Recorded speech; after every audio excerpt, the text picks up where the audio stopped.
Hey everyone, Kyle Meinke here from MLive.com. I'm at Heinzfield in Pittsburgh, where the Lions have just won 30-17 against Pittsburgh Steelers. They're undefeated, but it kind of masks, the score kind of masks some of the issues the Lions have, particularly on offense early in this game. The big one was Taylor Decker, and the Lions have been very high on him and his growth at that position. But the thing about left tackle is, even if there's growth, you can always expect up and downs at that position with a rookie, and we saw that again today. Matthew Stafford was out there for one series, was on his backside I think 2 or 3 times, definitely took a sack.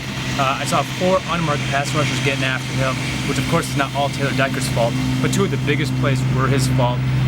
There's a holding called on a Matthew Stafford rush, which brought back the Lions would have had a 1st and goal from the 10-yard line, and instead had a 3rd and long.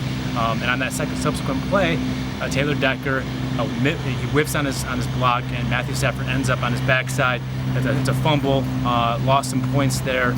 2 really big issues there for Taylor Decker.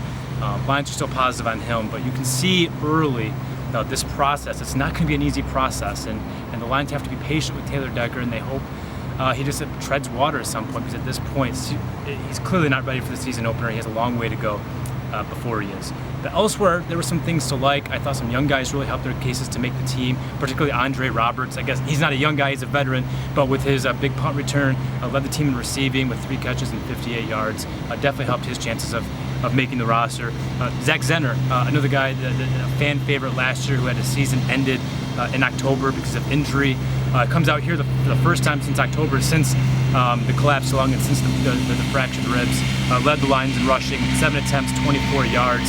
And I found it very interesting because all those carries, they came in the first half. It wasn't garbage time action for Zach Zenner. He was this team's top rusher with Amir Abdullah not playing.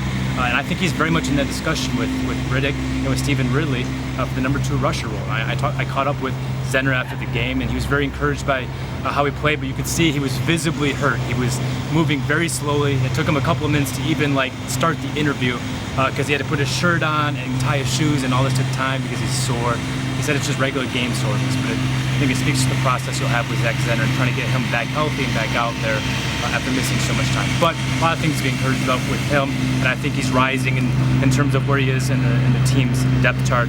I think I also like Dwayne Washington, one last rookie that I liked a lot. He's fumbled and bobbled the ball at every turn since he's come to this team, and I've written about it.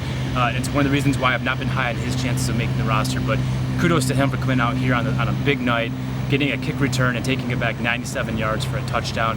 The speed's there, you can see it. He certainly helped himself in that regard.